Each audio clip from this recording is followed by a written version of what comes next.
හයි පොඩිය කාලා ඔන්න අද වීඩියෝට සාදරයෙන් පිළිගන්නවා. ඉතින් ඔයා මේ channel එකට ආවොත් නම් හයි මම CPO. අපි මේ channel එකේ කතා කරනවා වගේ education අවශ්‍ය හැම දෙයක්ම. අද කතා කරන්නේ phone addiction එක අඩු කරගන්නේ කොහොමද කියලා.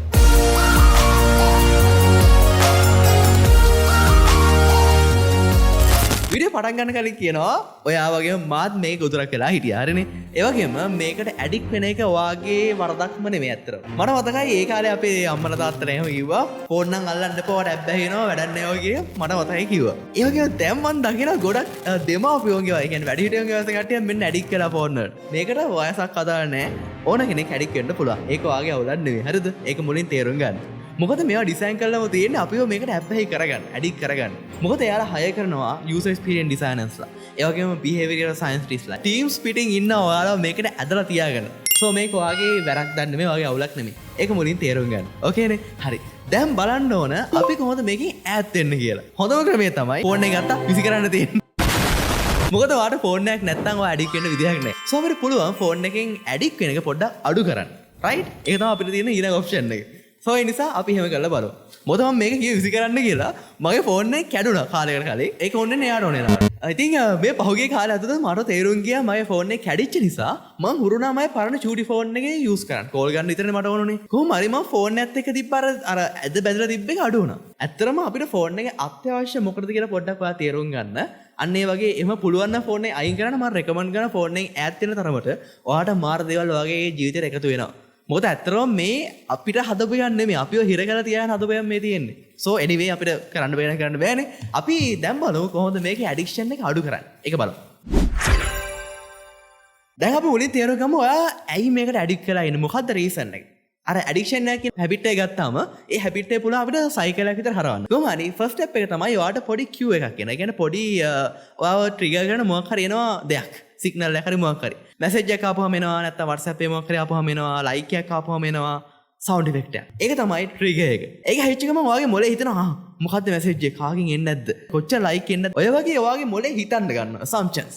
so ඊට පස්සේ ඒක හිතෙච්ච ගමන් ඒක චෙක් කරගන්න ඔයාගේ ඔළුවට සැනසෙල්ලක් නැහැ. ඊට පස්සේ ඔයා කොහොම හරි ෆෝන් එක අතර අරන් බලනවා චෙක් කරනවා. ඒක බැලුවට පස්සේ තමයි ඔයාට ඩෝපමින් ඒ සයිකල් එක කම්ප්ලීට් වෙන්නේ.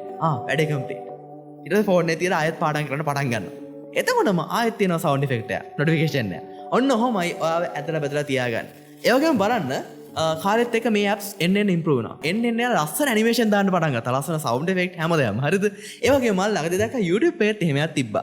subscribe කියන බටන් එක අපි subscribe කරපුවා channel එකක්. ඒකේ ලස්සන කලර්ෆුල් ඇනිමේෂන් එකක් කියලා.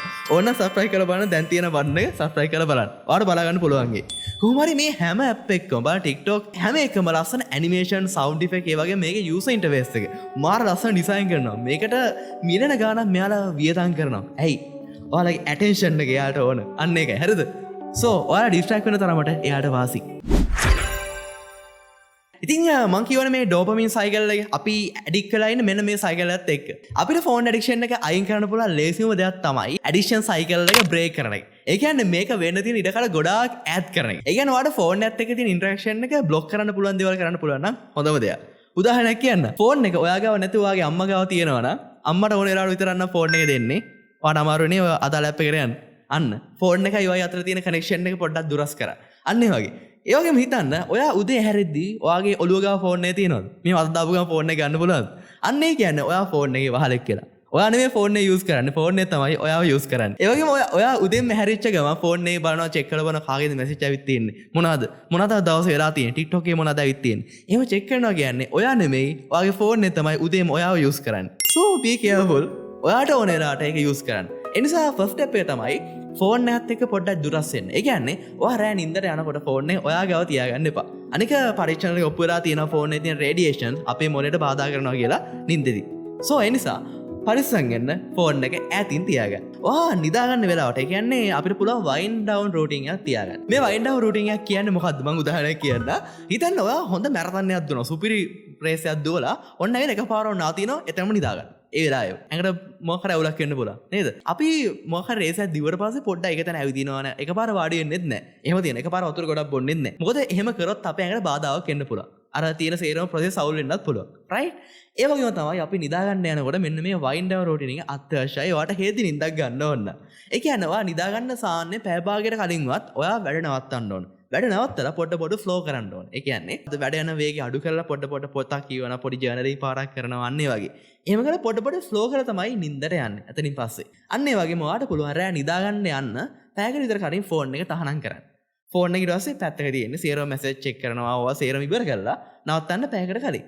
ඊට පස්සේ පුළුවන් වාට වා ජර්නි කරනවා එකට වෙලාවක් දෙන්න පුළුවන්. ඔයා පොතක් කියවන පොඩ්ඩක් එකට වෙලාවක් දෙන්න පුළුවන්. ඒ වගේම ඊළඟ දවසේ ප්ලෑන් කරනවා ඒකටත් ඔයාට පුළුවන් ඒ වෙලාව වෙන් කරන්න.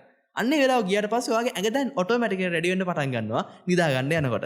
ඔන්න ඔය විදිහට ඔයාට පුළුවන් පර්ෆෙක්ට් හෙල්දි නිින්දක් ගන්න. ඒ වගේම ෆෝන් එකේ ඇඩික්ෂන් එක පොඩ්ඩක් අඩු කරගන්නත් හෙල්ප් වෙනවා.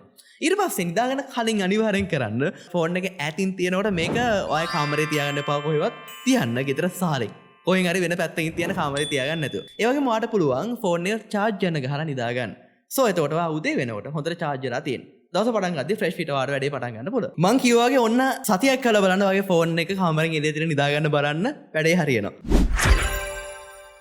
ඔයාගෙන් අහන්න ඔයා තාමත් ඔයාගේ ෆෝන් එක රෑ නිදා ගන්නකම පාවිච්චි කරනවා නම් ඔයා දවස් ඉවර වෙන්නත් කලින් ඒ කියන්නේ හෙට දවස පටන් ගන්නත් කලින්ම හෙට දවස සවුල් කරගන්නයි මේ කරන්නේ.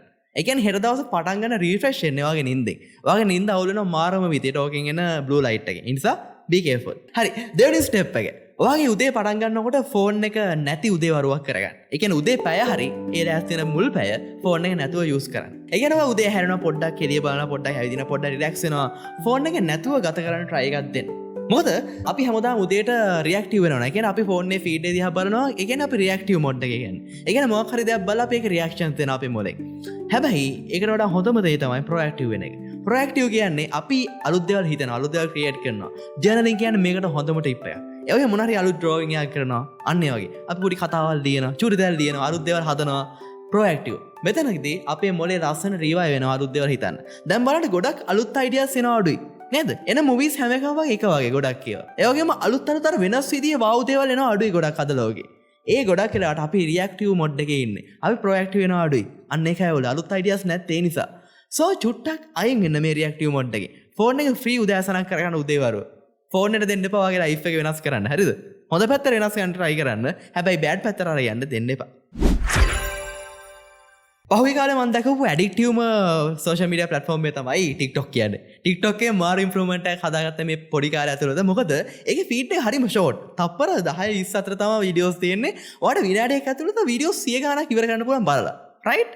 ඔයා බලත් ඇති කොහොමවත්. ඒ වගේම තව දෙයක් තමයි අපේ මොලේ කැමති මිස්ට්‍රීස් වලට, අභිරහස් වලට. බලන්න ඔයා දන්නේ ඊළඟට එන්නේ මොන වීඩියෝ එකක්ද කියලා. ඒකේව තම ස්වයිප් කරන් යන්නේ. දැන් නවත්තමු කියලා හිතලා තා ඊළඟ මොකද්ද බලලා මයන් කියලා ඔයා ආයෙ try කරනවා. ඒ වගේ මම තව දෙයක් notice කරා TikTok app එකේ ඒවා back කරලා. ඒ කියන්නේ දැන් නවත්තන්න app එක close කරන back කරන්න දිනවනේ අපිට back button එක. ඒක ඔබත් දිහා තව වීඩියෝ එකක් කියවනවා අන්තිමටම එකක් කියලා. ඊට පස්සේ ඒක දෙකකට තව පොඩ්ඩක් swipe කරන්න බලන්න. එහෙම ඔයාව තියාගන්නයි හදන්නේ යාර.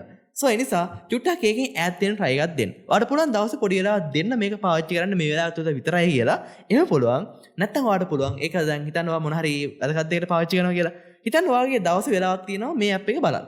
social media ඕන දෙයක්. හරිද? එතකොට බලද්දී ඔයාලට පුළුවන් ඒ වෙලාවට ඒක බලලා log out වෙන්න.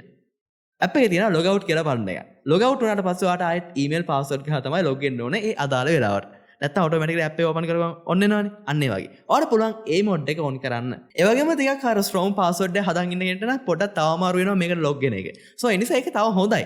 ඒ කියන්නේ ඔයාලට තියෙන බාධා තව චුට්ටක් වැඩි කරනවා අර ශනික දුවන එක. ඒ වගේම ඔයා දන්නවද මසල් මෙමරි එකක් කියලා තියෙනවා. ඒ කියන්නේ අපේ මසල් වලට වෙනම මෙමරි එකක් තියෙනවා automatically run වෙන. හිතන්න කෙනෙක් ගහපු ගමන් අනිත් පැත්තට මෙහෙම පාරක් එනවා නම් ඒක ඔයාගේ මසල් මෙමරි එක තමයි. ෆයිට් කරගෙන නම් දන්නවා ඇති කෙනෙක් ගහන්න අපුවම බ්ලොක් වෙනවා automatically. ඉතින් ඔයාගේ මසල් මෙමරි එක හැදිලා තියෙනවා වගේ මේ මාපට ඇඟිල්ලට. මට පහුගිය දවසේ notice වුණේ මට යාර රියැක්ෂන් එක ක්ෂණික මන් දුවනවා Facebook එකේ කාලේ. මම notice කරගත්තා මගේ අත නිකම්ම යනවා automatically. ඒ කියන්නේ ෆෝන් එකේ app එක මෙහෙම open කරගුවා නිකම්ම ඒ app එකේ තියෙන යනවා අත. Facebook app එක වෙනම ෆෝල්ඩර් එකක් හදලා ඒක ඇතුලේ දැම්මා. කොහොම හරි මගේ අත අරන් යනවා නිතරම ඒ app එක කලින් තිබ්බ තැනට ෆෝන් එකේ. අන්න එහෙම මට notice වුණා. අපේ muscle memory එක වෙනස් වෙලා තියෙනවා එහෙම. මම මේ කියපේ ඔයාලට experience වෙලා තියෙනවා අනිවාර්යෙන් කියාගෙන මම හිතන්නේ ගොඩක් අය මේක face කරන දෙයක්. මොකද මට notice වුණා ඒ කාලේ. ඒ නිසා මම ෂෙනෙක වෙනස් කරලා බැලුවා. වෙන තැනකට ඒ app එක මාරු කරපු ගමන් මට අමාරු වුණා වැඩි. අපි ඒ තරම් නොදැනුවත්වම හුරු වෙනවා මේ හැම දෙයකට. ඒක මාරයි ආ. එයාලයි හැමදේම ලස්සන්ට මොකක්ද experience එක හදලා තියෙන්නේ. ඒකයි අපිට අමාරු මේක ඇඩික්ෂන් එක අයින් කරගන්න. ඔයාලට පුළුවන් ඔන්න ඕක කරන්න. ඒ වගේම තව දෙයක් තමයි ඔයා ෆෝන් එකෙන් කරන හැම දෙයක්ම ඔයාලට පුළුවන් ඔයාගේ කම්පියුටර් එකෙන් නැත්නම් ලැප් එකෙන් කරන්න. දැම්බන්න ඔය ෆෝන් එක ඒක මාර කන්වීනියන්ට් මාර පහසුයි හැමෝටම මාර ඉක්මනට කරන්න පුළුවන් හැබැයි කම්පියුටරේ තියෙන ඇප් එකේ ඒ තරම් පහසුකම් දාලා එච්චර අර ඇදලා බලලා තියන හදලා නැහැ ඔය WhatsApp යූස් කරනවා වාට කම්පියුටරේ නෝත් ඒක යූස් කරන්න පුළුවන් ඔය Instagram යනවා නම් කම්පියුටරේ නෝත් ඒක කරන්න පුළුවන් ඕන දෙයක් මම කියන්නේ ඔයා ඉගෙන ගන්න කෙනෙක් නැත්නම් ඔයාගේ බිස්නස් එකක් කරන කෙනෙක් නම් කොහොමරි ඔයාට ටයිම් එක ගොඩක් වැදගත් දේවල් ඔයා කරනවා නම් සෝෂල් මීඩියා නැත්නම් ෆෝන් එකේ ඔය කරනවා නම් ඔයාට පුළුවන් මේ ඇප් ටික ඔයාට කම්පියුටරේ එකට දාලා පාවිච්චි කරන්න පුළුවන් ඒ අදාළ වෙලාවට එතකොට ඔයාගේ ඇටෙන්ෂන් එකට මෙතන දුවන්නේ නැහැ මොකද කම්පියුටරේට එච්චර යාලා ඔප්ටිමයිස් කරලා නැහැ ෆෝන් එකට තරම් සෝ ඒ නිසා ඒක ඔයාට කරන්න පුළුවන් ඊළඟ ටිප් එක ෆිසිකල් ක්ලොක් එක යූස් කරන්න දැන් පාඩම් කරද්දී ෆෝන් එක යූස් කරගෙන ඉන්නම් ටයිමරේ බලා ගන්න වෙලාව බලා ගන්න ෆෝන් එක යූස් කරගෙන ඉන්නම් අනිවාර්යෙන් ඒක නිසාම ඔයාගේ ෆෝන් එකට පොඩ්ඩක් ඇදිලත් වෙනවා ඒවා වැඩිපුර නේද වෙලාව චෙක් කරන්න ගිහපුවම මොන හරි බලමු Instagram මොනවද ඇවිත් තියෙන්නේ TikTok එකේ මොනවද අලුතෙන් ඇවිත් තියෙන්නේ චුට්ටක් බලමු කියලා ගිහපුවම ඔන්න පැයක් විතර අන්තිමට TikTok එකට ගිහිල්ලා මාත් එහෙම එක්ස්පීරියන්ස් කරලා තියෙනවා ඒ කාලේ කොහොම හරි මම ඒක හරි යූස් කරා physical clock එකක් මට තියාගත්තා එතකොට ඔයාලා ටයිම් එක බලගන්න කිනවා තියෙනවා ෆිසිකල් කෙනෙක් එතකොට ඔයාලා ෆෝන් එක වහගෙන යන්න අවශ්‍යතාවයක් නැහැ ඒක පොඩ්ඩක් අඩු වෙනවා අර ෆෝන් එකේ තියෙන කනෙක්ෂන් එක පොඩ්ඩක් දුරස් වෙනවා මේ කරගෙන යද්දි මට මතක් වුණා මගේ යාළුවෙක් කියපු කතාව.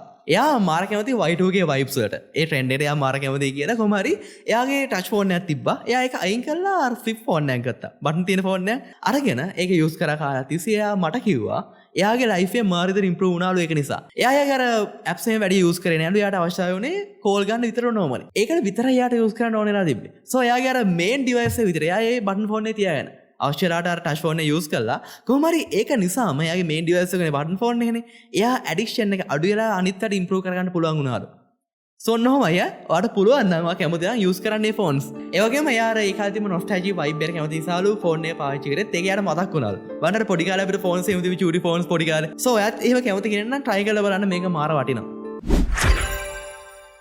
ඔහුගේ අවුරුදු 3-4 ඇතුළත එන්න වැඩි වුණා අපි දවසකට ෆෝන් එක පාවිච්චි කරන වෙලාව කොහොමරි මේ වෙද්දී මේ අවුරුද්දේ සාමාන්‍ය ඇවරේජ් මිනිස්සෙක් සාමාන්‍ය පැය 4:00මාටත් වඩා ෆෝන් එක පාවිච්චි කරනවලු දවසකට. කොහොමද සමහරට ඔයා දන්න කට්ටිය පාවිච්චි කරන පැය 10ක් පැය 12ක් පාවිච්චි කරන කට්ටියත් ඇති කොහොමරි. හරි. කොහොමද මේ ඇවරේජ් කෙනෙක් කියන්නේ හරිද? අන්න එතකොට. හිතන්න තව එන්න මේක වැඩි වෙනවා. මොකද එන්න වටින ටීම්ස් අරගෙන මෙයාලා තව වැඩි කරනවා මේක. අපි තව වැඩි කරලා තියාගන්න මෙයාලා ලොකු ටීම්ස් හදාගෙන වැඩ කරගෙන යනවා. කාලෙත් එක්ක එන්න මේ වැඩේ අමාරු වෙන්න යන්නේ.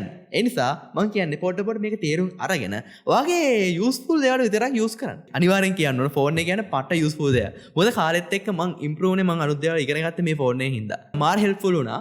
සෝ ඒ වගේම ෆෝන් එක නිසා නරක පැත්තට ගිය පාටත් අනිවාර්යෙන් ඉන්න. ඒක හොඳ පැත්තට විතරක් යූස් කරන්න. ඒ වගේම බෑඩ් පැත්තට යනවා කියලා ඔයාලට දැවුනොත් පොඩ්ඩක් ආය ඇදලා ගන්න ඔයා. අන්න එක මම කියන්නේ. ඉතින් ඔයාලට පුළුවන් මේක ලිමිට් කරගන්න. සාමාන්‍ය YouTube ගත්තා YouTube එකේ ලොං වීඩියෝක් බලනවා කියන්නේ ඕකේ ඒක. හැබැයි TikTok එකට ගිහලා එක වීඩියෝස් බලනවා කියන්නේ අන්න ඒක බෑඩ් දෙයක්. එක දිගට වීඩියෝස් ගොඩක්. ඒ වගේම වාගේ මොලේට මේක මාර විදියට බලපානවා. මම මේ ආයයි කියන්නේ වාගේ යූස්ෆුල් දේවල් විතරක් මේක යූස් කරන්න. මොකද YouTube එකේ වීඩියෝස් normally ඕකේ විනාඩි 3-4-5ක් තියෙනවා බලන්න පුළුවන් අවුලක් නැහැ. but ගොඩක් වා ෂෝට් ෆීඩ් එකට හුරු වුණොත් වාගේ මොලේකට හුරු කරගත්තොත් වාගේ attention span එක එන්න අඩු වෙනවා. ඔයාට අර එකකට focus කරන් තියෙන එක මාර අඩු වෙනවා කාලේ. අන්න ඒ වගේ. ඒක තමයි ඇත්තටම ඔයාලා හුරු කරන් යන්නේ. සෝ ඒකෙන් පොඩ්ඩක් බ්‍රේක් කරන්න පැටර්න් එක පැටර්න් එක බ්‍රේක් කරලා වැඩේ වාගේ අතර ගන්න. ඔයා යූස් කරන්න දෙන්න එපා ෆෝන් එකට. හරිද? ඔයා තමයි ෆෝන් එක යූස් කරන්නේ. ඒ නිසා ඔයාට පුළුවන් ඔයාට අවශ්‍ය වෙලාවට විතරක් වෙලාවට වෙන් කරගෙන අදාළ දේවල් විතරක් සර්ච් කරලා බලන්න. මේ වීඩියෝ මම කතා කරේ මං try කරපු සහ මං යූස් කරපු ටිප් ටිකක්. ඉතින් මගේ real life experience එකත් එක්ක ඒ වගේම ඔයාලත් දන්න යූස් කරපු හොඳ ටිප්ස් ඇති. එනිසා ඒවත් කියන්න යන්න කමෙන්ට් සෙක්ෂන් එකේ මොකද කට්ටියට හෙල්ප්ෆුල් වෙයි මාර විදියට. ඉතින් එහෙනම් අතර කියලා එන්න. අය මොනවද ඔයාලට දැනගන්න ඕන? එහෙනම් ඒකත් කියාගෙන යන්න. අතර කියලා එන්න. and good luck.